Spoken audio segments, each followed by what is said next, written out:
দেখো আমার কিন্তু গ্যাস আছে, কিন্তু তাও কিছু সাশ্রয় করার জন্য গ্যাসটাও ঠিক মতো পাওয়া যায় না। দেখো কি সুন্দর উনুনে রান্না করি। এখানটা ভাত হচ্ছে, এই ভাত এক্ষুনি হয়ে যাবে, মানে গ্যাসের থেকে যে এত তাড়াতাড়ি হয় কি বলবো। দেখো এই দেখো, এগুলো কিন্তু সুপুরির চুকলা, এই সুপুরির চুকলা দিয়ে একদম কাঠের মতো জ্বলে। আরও দেখো এই দিকটা অনেক কাঠে আছে।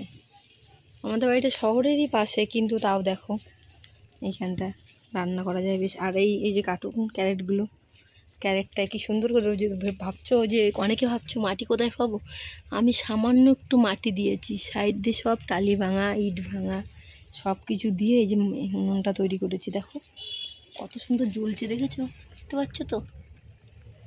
আর আর দেখো, আর এই দিকটা আমি ভগবানের যেহেতু ভোগ লাগাই, তাড়াহুড়োর জন্যে এই দিকটাও রান্না বসিয়েছি। রান্না প্রায় তাড়াতাড়ি হয়ে গেছে, এখন তো 12টার বেশি বাজে, আমাকে তাড়াতাড়ি মানে ভোগ লাগাতে হবে।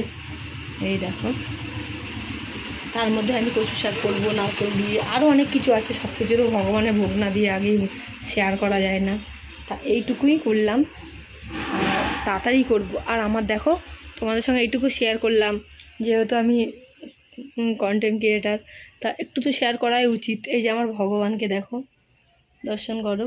আর এই যে এইটুকুর মধ্যে আমার ছোট্ট সংসার, তার মধ্যে 3টে ছেলে ছিল, একটা ছেলে নেই। হ্যাঁ, তোমরা অনেকেই জানো, তাও যদি বলো কেন, একটা কষ্ট তো থাকেই। তার মধ্যে আমি আমার গোপাল সোনাকে নিয়ে অনেকটা ভালো আছি। যদি দেখো, মানুষের জীবনে দুঃখ কষ্ট আসবেই। এই দেখো তোমাদের সঙ্গে ভগবানকে দেখালাম, কিন্তু আমার গোপাল সোনাকে শেয়ার করলাম।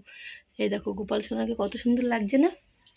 দেখো জীবনে কষ্ট থাকবে, তার মধ্যে একটু সুখ খুঁজে নিতে হবে। আমি আমার গোপাল সোনাকে সেবা করে সুখ পাই। তা আজ এই অবধি।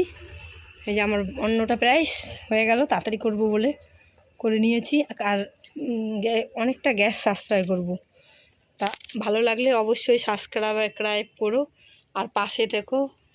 জয়নিতাই, আমি আর এর থেকে বেশি ভালো কিছু করতে পারি না, বলতেও পারি না। এইটা যদি তোমাদের ভালো লাগে অবশ্যই তোমরা আমার পাশে থেকো, সাবস্ক্রাইব করো, কমেন্ট করো। রাখি আজ এই অবধি, এরপরে ভোগ লাগাতে হবে, জানোই তো, তাড়াতাড়ি করতে হবে। রাখি এখন, রাখি। জয়নিতাই, জয় বলদে।